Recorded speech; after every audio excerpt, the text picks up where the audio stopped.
我是赵少康，欢迎你来到 TVBS 赵康战情室。在我们现场特别来宾，戴伟山发言人、张启凯委员、陈凤馨小姐、赖士葆委员、李永明前副市长、张石刚议员。哈，好，美国跟欧洲达成协议了啊，这就川普自己宣布，我们谈好了哦。欧盟关税原来说有30%，现在降到15%。哦，不过呢，钢铁、铝25%的这个关税不在这个中间啊。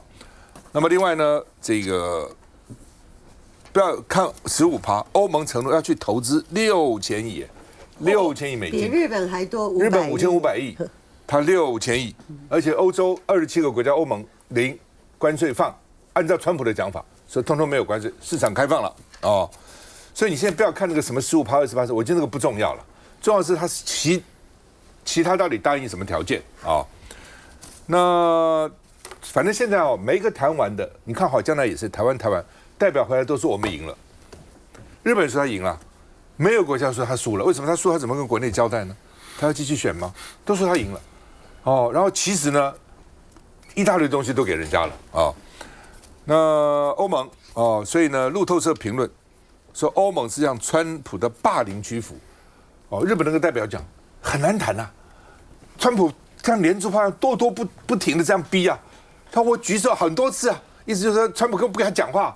日本的谈判代表，我相信英文也不会太烂了，而且至少有一个英文不错的翻译在旁边嘛，哦，根本不跟你讲话，这是川普的招，他就1对1，他跟你搞1对1，1对1他很有气势啊，他不跟你搞那个多边的话，你比如5个，你们大家各发言1次，我发言1次，他不跟1次，我根本不让你发言，我给你干到底哈。那所以呢，路透说这是霸凌，而且这是不对等的协议。欧盟就说这个很好啊，他说这是非常不对等的协议，哦。他说呢，这个，而且呢，他们也讲哈，说欧盟还没有领悟嘛？我说领悟没有办法嘛，领悟又能怎样呢？说对抗霸凌有效的方法不是让步，而是坚守立场。欧盟原来坚守立场，说他给我们30%，我们就给他30%，而且我们都准备好了，再要给他30%，还是谈不过啊、哦，认命了啊、哦。那而且呢，他们都讲一种讲法，把我笑死了。日本也说我们赢了。哦，因为呢，他要投资美国5500亿的这个投资，90%利润给美国，有这种事情。他说日本其实赚到了，欧盟也是他赚到了。你怎么赚到了？他是说本来要给我们那么高啊，我们要付这么多的关税，现在给我们这么多，我们就赚到这个了。川普根本给你一个空的，我要抽你50%，我要抽你30%，我们就算哦，30%我要付多少钱？现在15%，哎呀，我赚了15%，所以其他让人没关系，傻啊。哦，所以呢，都解释，其实日本是赚到了，欧盟也说他赚到了，哦，然后说有总比没有好啊，哦，所以呢，好吧，总是比较好啊，啊、哦，那现在川普经济场还谈到台湾，说台湾就是因为我们要给他很高的关税，他才到美国来设厂，哦，所以他脑筋一直有这个东西，高关税你就会来设厂，哦，另外呢，2周里面美国的这个商务部长说要公布232半导体的调查报告。所以232这个里面呢，半导体到底要怎样？他们从4月就开始调查了。那台湾会怎么样？不知道。今天上午我看报纸登了说郑丽君已经回台了，但是刚刚他们说还没，说现在还在谈。哦，说谈呢，这个第4轮还在谈。哦，那谈的结果怎么样？不知道。那中国跟他的关税呢，说要再延长3个月，现在在瑞典正在谈，我们看一下。They treated us very badly until recently. So we have good news. We've reached a deal. 不到1个月内，从坏消息变成好消息，川普宣布跟欧盟达成了贸易协议。I think you were saying this is probably the biggest deal ever reached in any capacity, trade or beyond trade. It is. 欧盟执委会主席范德赖恩还飞到苏格兰见来访的川普，做出了重大让步。欧盟承诺采购7500亿美元的能源，包括天然气，加码6000亿美元对美国投资，合计台币40兆。这还不包括花数千亿美元向美国买武器，换到美国关税从30%砍半到15%，连汽车、药品、半导体都适用这个新税率。至于关键领域的原料跟产品，包括飞机特定的化学品，则是双向零关税。Bring stability.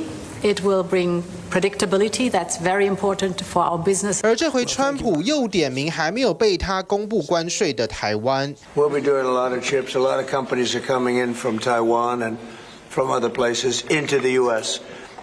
And they're doing that in order to avoid tariffs. 川普讲的是美国政府针对半导体的232条款调查，2周之内要决定，如果对国安构成了威胁，可能会对半导体祭出关税，势必会冲击台湾。And we're very close to a deal with China. 另外一方面，美国跟中国贸易谈判代表预计台湾时间周一下午的2点要在瑞典继续谈。南华早报还报道，贸易休兵期可能会再延长3个月。至于美国跟南韩的谈判，目前是敲定本周4压线举行。美国商务部长卢特尼克再强调，对等关税周5 8月1号如期上路。好，放心哦，他现在基本上一个说我们都谈得不错，因为比上次4月2号那个 Liberation Day 好了。哦，那个我们比那个好。第二个是比其他国家也没有差啊，都不错，都自我安慰。来，你怎么看？这就是标准的锚定理论啊，在经济学里头，行为经济学当中有锚定理论。你一旦定了一个数字，然后呢，最后出来的那个数字，尽管它很离谱，但是呢，只要比那个数字稍微低一点，你就会觉得你赢了。那川普自己其实曾经公开的说过，他说那时候他在卖房子的时候，他说呢，我盖好一栋大楼，然后呢，我的这个部属就会来跟我说，哎呀，这栋大楼值5000万美元。然后那时候是很早以前，5000万美元已经很多了。那我就跟他讲说去卖1亿美元，最后呢喊价是喊1亿美元，卖掉了7500万。我告诉各位，我赢了啊！这就是川普哲学。那在这一次的关税当中呢，它是展露无遗。可是我们必须要听清楚，就是这里面呢，其实日本也好，欧洲也好，甚至于越南也好，然后呢，他们背后其实都有一些共同的一些点。我分成3个部分，一个是采购，大量的采购，每一个国家看他能买什么，可能是买能源，可能是买农产品，可能是买波音飞机，可能是买武器。那日本买的就是武器，然后波音还有农产品。那欧盟不可能去买波音，因为它自己有空中巴士，所以他买的是能源还有军事武器。然后呢，越南呢买的就是农产品，然后还有波音，然后以及农产品。就每一个国家大概都是大量的采购，而且那采购金额呢，那么虽然日本后来讲说其实也没有多少，可是其实那金额都是相当的大啊，那都是未来几年呢在国际上面在这一类产品当中的巨大转移。那第二个部分就是我给你高关税，但你要给我零关税。就美国给日本的是你要15%，然后欧洲也是15%，越南是19%，然后呢，你们的市场通通给我零关税，通通是零，而且只对我哦，你不能对其他国家也是零关税哦。好，所以这个是一个在关税上面的不平等条约。那这是21世纪的标准的这一些重商主义、船坚炮利的21世纪版。就我的市场大，我是老大，我说了算，所以你弱小，我强大，我欺压你，你要给我更好的条件。这在跟过去我们在20世界大战之后所熟悉的，富裕的国家要给比较贫穷的国家稍微好一点的待遇，这是完全的叙事倒转。好，第3个部分，我觉得这个部分呢，还是我最关心的，那就是要投资，有钱的要出钱。日本有钱，付5500亿美元。那么其实欧盟的经济量体绝对要比日本大很多，所以呢，要6000亿美元。这些到底要投资什么？到目前为止还并不是很清楚。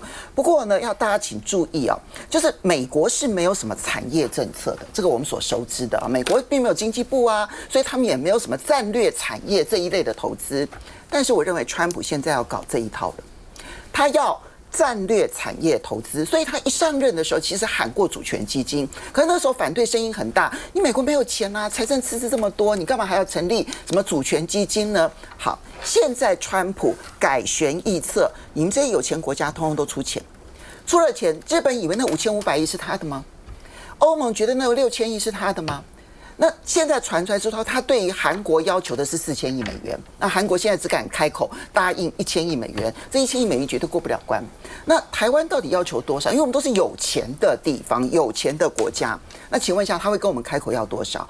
而这些他要拿去扶持他的战略产业，而这些战略产业由川普来决定还是日本、欧盟来决定？我认为是川普决定。这是美国改变了1950年之后那个整个没有战略产业的时代，现在要进入有战略产业的时代。有主权基金的国家，新加坡的主权基金，对不对？然后呢，这中东那些国家啊，比如说这个阿拉伯联合大公国啦，阿拉伯的产业基金，现在叫做主权基金，叫做韩国的美国主权基金，没错，日本的美国储存基金，对欧盟的美国储存基金，你放心好了，一定会叫我们付的。然后承诺的叫做台湾的美国储存基金，都投资他的，而且赚的钱90%是他的。川普的招很简单，第一个，你市场全部开放给我，我可以进去，买不买是我的事情。你日本人说日本人不喜欢美国车，日本不喜欢吃美国米，那你干嘛搞高关税？你零啊，反正我也进不去啊。这个谈判我跟你谈，我就这样谈。你说我进不去，对不对？你不喜欢，对不对？那就零嘛。那你干嘛还搞一个关税，还搞一个非关税壁垒？这是第一个。第二个，现在你要给我零，而且我要给你扣你的关税。我现在一年进口产品3兆美元，美国进口15%，就是我一年就收4500亿美元了。很好，不好吗？第三个，这样就算了吗 ？No， 你过去赚的钱都给我吐出来。对，你过去赚的钱吐出来。日本，你有1兆1000亿美元的这个存底，对不对？外汇，对不对？赚我钱，5500亿拿出来。欧洲，你现在一年赚我1900亿美元，你过去赚了多少？6000亿美元吐出来，至少吐一半，就是他的招。韩国4000亿。哦，台湾一定有了，不可能没有，否则不会谈这么多次的。为什么？一定是不敢讲嘛。罢免之前根本不敢讲，讲了以后就爆炸了。哦，所以再拖到现在啊。所以老美现在就是你以前赚的，现在你不要赚我，以前你也给我吐出来，就是川普的招。好，我们看一下这个关税补贴的问题。周一开盘23477点，随后最高涨约200点，后续立刻回落，小幅上涨，或在平盘震荡。台积电盘中最高涨15元，毕竟关税还没公布，投资人有疑虑，就怕关税变炸弹。政院也备妥930亿元银弹，要来救产业。930亿。这个要到位。那此外的话，就是说关税的税率不能高于日韩，而且要守住4大底线。关税不如理想的话，就会冲击到我们的订单跟出口那这930亿就肯定就不够了。930亿补助是在4月第一轮关税公布时就提出，包含750亿用在工业方面，其中中小企业每案补助上限500万。劳动市场中最冲击的是中小型传产，而农业方面，外界推测可能对美国开放市场，也规划农业贷款利率加码补贴，以及加强外销冷链体系，扩大海外行销。但重点还有半导体为主的232条款。外界推估，美国对台积电等大厂至少课征5到20% 税率，甚至有人提出可能收50% 关税。来，施宝兄，是我们看到这个大家都很关心了，说到底台湾要付美国那边关税多少了大家原来猜说大概因为现在韩国、日本以日本来讲的话，原来25%后来降为15%嘛大家所以就有期待，有一个幻想说台湾是不是可以到15%？台湾15%的话，就会觉得说那不错啦。15%的话，因为大家你可以看你标题写的是25%，如果到15%，可是不要忘了，这个川普他真的很厉害，他表面上跟你谈关税，事实上他要的是后面那一拖拉股的东西你刚刚提到一个很重要的观念。你不知道赚多少钱，对不对？你吐一半给我，至少。好，那我们就看主要赚的钱是什么？台湾的外汇存底来看有多少？5800亿，6000亿了。现在6000亿了，吐一半3000亿美金，很可能。很可能，他可能把这个要将近，他一定跟你要5000亿，而且最近我们的官员常常讲一句话，他说这个关税10%，不见得低，30%也不见得好。这是很奇怪的，我听不懂我听不懂。因为他说外面要交这些，我们要投资多少，我们要买美国东西多少，这个都要一起算进来。我刚好最近这几天我有一个美国朋友从美国回来，我请他吃个饭，他就讲了，他就跟我讲，我就跟他讲这个事情贸易这个事情他说川普赚我告诉他马上我告诉了，为什么？他说。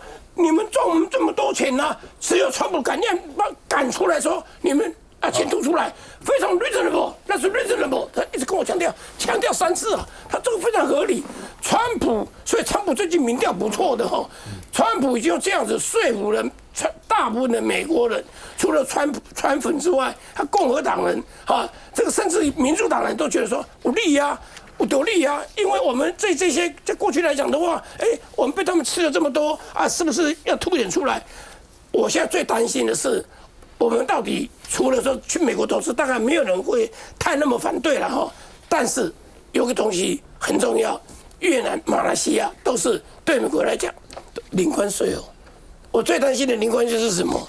农业、汽车产业。印尼现在也是零关税。农业那个鸡腿棒20%啦，现在是20%啦。汽车产业是17.5%，还有货物税什么这些东西一拖拉库，如果变成零，那这个东西对产业问题是一个。那刚才提到一个232条款，232条款是什么？半导体对。半导体方面是说。这是国安的问题，牵涉到国安的问题，他授权美国总统可以去跟对手国要关税，可以对他做一些贸易的限制，贸易的什么等等之类的。所以232条款是现在要这个我们的国内的半导体厂商啊，非常担心他们用232。所以现在我相信啊，郑丽君啊副院长他在谈的时候一定一个头两个大，因为。川普一定要非常多，他搞不清楚到底他实际上到底是要多少。基本上了哈，就是说美国这是不公平的了。你想我们外销，我们是怎么？为什么能够外销美国？产品一定品质要不错，我们牺牲了我们的环境、我们的空气、我们的水、我们的土壤污染了哦。然后呢，半导体也污染啊，以前很多工业都污染啊，钢铁不污染吗？水泥不污染吗？纺织不污染吗？我们的劳工。压低它的那个生产成本、薪资，然后超时工作，然后生产出来的东西，这个价钱比较低，品质还不错，让美国人享受，然后赚他的钱以后呢，他现在说都吐出来，就让我想起来，我当环保署长的时候，我那时候管环境管得很严嘛，标准很严，工厂如果污染我抓得很凶，李登辉很生气，把我找到总统府去报告，总统、副总统、行政院长、行政院副院长、秘书长、总统院就做一团苦叫我报告。报告完以后呢，我就跟李登辉讲，我说总统，我知道你是基督徒，圣经上有一句话我很喜欢，人若赚得全世界，赔上自己的生命，又有什么益处呢？我说总统，我把它改一下，台湾如果赚得全世界，赔上自己的环境，又有什么益处呢？不讲话，李登辉不讲话，不讲话，李登辉是就是不讲话啊！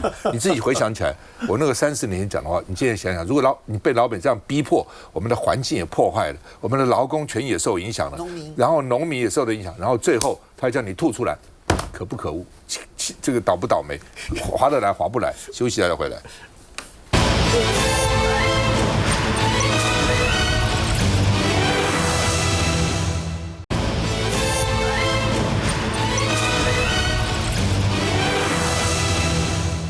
好，那么泰国跟柬埔寨打起来，大家也没想到，怎么会打起来呢？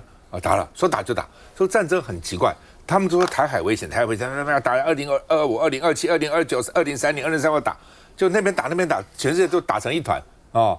台湾好像还好好的啊。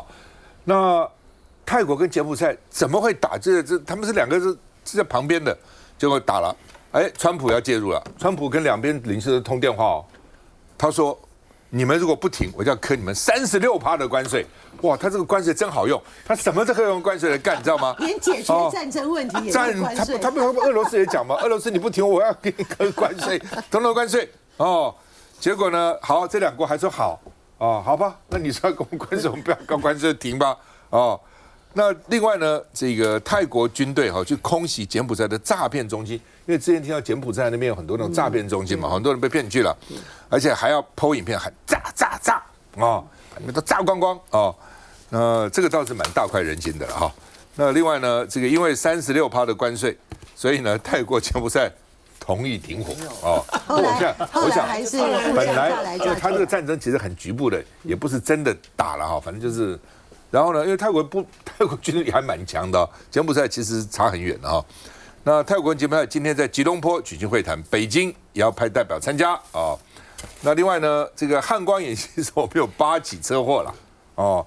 那顾立雄说我们要利用意外事件策进国军训练。他这个讲法真是太让人还。但也有人建议说要加行车记录器，哇。会很难想象这个战车加行车记录器哦，真的打起仗来是怎样？看谁能把摧毁老共多少辆坦克，还是我们撞坏了我们几辆汽车啊？好，我们看一下。不少建筑遭波及，残破不堪。泰国柬埔寨边境持续炮声隆隆。还有民众拍到泰国军方正在运输中国大陆制的装甲车到边境，显示泰检双方持续紧张。นอนกินอยู่ในนี้ประมาณ30ชีวิตค่ะ4วัน3คืนแล้วค่ะ。泰国10几万居民撤离，不是在防空洞，就是在避難中心。边境城镇街道空荡荡，商家几乎全都拉下铁门，双边贸易往来直接归零。การค้าระหว่างชายแดนระหว่างไทยกัมพูชาในจังหวัดสุรินทร์เหล่านี้ครับมีมูลค่าประมาณ300ล้านต่อเดือน。最大受害者无疑是依赖边境贸易在该地区谋生的民众。接下来泰检能不能恢复商贸，就看双方今天28号台湾时间下午3点在马来西亚的会谈。And I spoke to both of the prime ministers, and I think by the time I got off, I think they want to settle now. I know they're meeting today or tomorrow, and we're going to work with them. 据路透社报道，泰方将由代理总理普谭率领谈判小组会谈，柬埔寨总理洪马内也将出席。在美国、马来西亚的介入调停下，专家认为泰检迟早将停火，就看双方能否接受对方条件。季凯，关税真的很好用哈，连停止战争都可以用。不过大家也看到一个重点啊，国际就是弱肉强食。你看北京也要派人去，连这个泰国跟柬埔寨要不要停火？美国跟中国他们是大国共同来决定这个事情，一样嘛。现在这个弱肉强食也显示在美国跟台湾这个状况嘛。我先跟他讲几个非常严重的这个事情。一方面，我们到现在还没谈下来，我们已经有5%的企业跟工厂裁员了。这个是透过这个国民党的智库跟我们的政策会共同去做研究，跟各个县市政府跟工业去做，已经有5%已经在裁员了，有25%已经提到了，如果关税太高或者冲击太大的话，他们考虑要么就要关厂，或者就要外移了，对台湾的产业、农业跟劳工影响非常大，这拖太久，这是一个很大的一个冲击。第二个，像川普看起来他的关税就是他一个手段嘛，用喊的啊，而且他喊得很高，到后来他要的东西在台湾这边他要什么？到目前比较确定的。就是阿拉斯加这个天然气的，这个很离谱哦，这个还是路透社国外媒体先报了以后，我们才去问行政院长、问经济部长，他们等于是间接承认的。那目前第一个要买，我们目前的天然气10%是从美国来的，它现在要增加到30%，就增加2倍左右，价格可能还要更高。更离谱的是什么？现在说还要去投资啊。他这整个投资做什么事情，大家知道吗？路透社本来讲说只是拉那个管线，后来我一问不是连挖去开采我们都要进去整个这个费用目前初估的1兆2000亿的台币，本来是美国阿拉斯加跟我们这中油要合作的，那就是6000哦。现在听说在拉那个南海要不要一起进来，那是几千亿的投资哦。到目前政府都不跟我们讲，这是目前一个比较确定的。第二个，目前在这个整个执行过程有发现，就是美国那边对于我们农业跟汽车的零组件压力非常非常的大，而我们的总统自己赖清德都喊了，我们从零开始谈。你看越南已经被迫，只要是他进来的农产品几乎都是0。台湾的农产品如果是0的话，稻米你看我们价格比美国，美国比我们太低太多了，它又是一个大规模的，那个一进来就是灭农计划，整个农业整个那个稻米大概就惨了。养鸡跟养猪他们就跑出来讲，已经牺牲我们那么多次了。你知道关税如果是0的话，那养猪养鸡业全部都倒成一片了。刚刚讲汽车的这个零组件也是，这是一个很严重的问题啊。另外特别提到，我们现在就是说要我们去投资哈。我之前已经讲过一个很重要，就是我们回来的消息，美国一直压迫我们说要成立主权基金。主权基金最早谈的时候，那时候是萧万长时代就有讲嘛，对不对？后来没有成，到了上次总统大选，柯文哲是有提这个政见的，我们提了案。民进党不要，这个民进党这是主动说要为什么要？就是美国已经要求了嘛。那里面到底要外汇存底要多少钱进去？他们就民进党就一直在推这个，我这真的是非常非常担心的。不只是刚讲的6000亿里面可能是1半3000亿要进去哦，连那个用途可能美国都已经指定好。另外我提醒一个点也很重要，我们最近的买了很多的这个美债，已经赔了很多钱了。我听到的消息是美债，包括我们很多那个短期到了，他都邀请我们换成中期、长期，而且那个利率还要再降低。这个地方我们可能不是说能不能让步的问题，我们一定要算好，就是说冲击这么大，台湾几乎是倾家荡产的这个状况，很多工业、农业跟很多产业都受到很大冲击的时候，我们赶快做好因应了，不能只有在那边等答案。然后我跟你讲，5%已经在裁员了，25%准备要外移要关厂，这对台湾是很大的伤害。好吧，英国说台海战争，英国会参战，真的还是假的？我们看一下。史上最长汉光演习随着落幕，检讨报告也出炉。这次10天9夜内8起车祸，其中6起噪音是国军驾驶观念和技术以及机动路线勘察训练不足。我想请教，就是说我们不打算以后在战车也来装这个行车记录器吗？是这样子的意思吗？但是就在战车它成员上面所需要观测敌情跟操作的界面，包含到射控。恐怕这些东西是另外一个面向。而对台海局势，英国国防大臣希利强硬表态，万一台湾爆发战事，英国已做好在太平洋地区作战的准备，并且也愿意与澳洲并肩作战。那我想这也足以显示，我们应该要努力加强的就是提升我们的战备准备，跟加强我们的自我防卫能力。我想这是我们应该持续努力以赴，然后也跟所有这个理念相近的国家来共同合作。过去对台海议题低调的英国态度转趋强硬，为紧张的局势再添变数。那我讲英国也是被美国逼的啦，他在川普逼迫之下呢，他还逼澳洲逼这个其他国家说日本反正都是逼了，你要怎样要怎样哈。我觉得这是渣男了哈，渣男要跑了哈。帮他女友介绍另外一个男生，说你去吧，你看这个女生不错，你当他男友好了。美国自己要跑啊，就逼大家通通要搞这个事情。你自己想，英国大话是会讲，香港今天搞成这样子，英国有怎样吗？那他原来他的殖民地他有真的对香港怎样吗？然后你说俄乌打战，英国到底有介入吗？最多出点钱嘛，他有派部队去，对不对？全世界已经好几次重大的战争。包括越战，包括意大利，英国有派兵去，突然他要派兵到台海来了，听听就好。我觉得只是都在应付美国，跟美国讲我会去，来用兵。第一个，我对英国这个表态确实保留了，因为现在英国的这个工党政府目前也因为内政的关系呢，其实处在政治不利的状况。那要知道，其实你尤其像他们这种。内阁制的国家常常一个事件呢，很可能一个政府就会去倒台，所以你到底他现在讲的这个话不要说什么，因为内阁制它没有一个很稳固的任期嘛，那你到了明年还算不算数之后还算不算数？甚至他现在是不是讲真心话都不知道。可是相对来讲呢，他对现在的台湾，尤其是现在民进党政府可能未来会惹上什么麻烦？英国这种很强硬的表态。就是本来中国大陆方面呢，对于台湾这个跟一些国际方面的，不管是这个政治人物的一些交往各方面呢，他们时不时都会采取一些抗议的措施。那当然，大家也知道，美国是最敏感的那时候 Nancy Pelosi 来创造了中国大陆对整个台湾之前没有看过的环台军演，那大家当然今天还很记忆犹新。那当然之后呢，你就会看到大陆各式各样的演习好像台湾方面也习以为常。但不管怎么样，这总是一个很大的压力。可是过往对于非美国的政治人物或者是民意代表我觉得那个中国大陆方面动不动就跳起来，动不动就抗议，或者是采取一种报复性的措施。譬如说，你如果到这个海域来演习，我就怎么出动。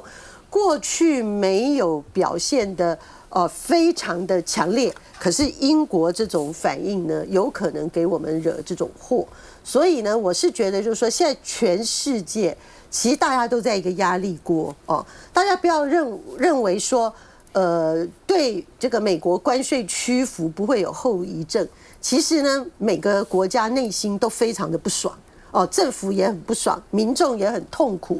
而这些压力锅的累积呢，你如果再加上地缘政治敏感什么军事随便挑衅一下，其实像那个柬埔寨跟泰国的这个事情，柬埔寨的军力。它总共1年的军事预算只有6.5亿美金那个泰国是76亿美金差这么多倍呢，他们竟然都可以在边界发生冲突，而且柬埔寨是一个没有空军的地方大家也可以这样子打过来又打过去，所以我就觉得说，这世界蠢不安的时候，实在这种会把一个地方的这个情势升高的事情。我觉得其实不是一个好消息。不过不管怎么样，你看这么多战争，就有一个原则大家要记住了：战场在哪里，悲伤就在哪里，惨剧就在哪里，人民受苦就在哪里。看战场在什么地方，接着再回来。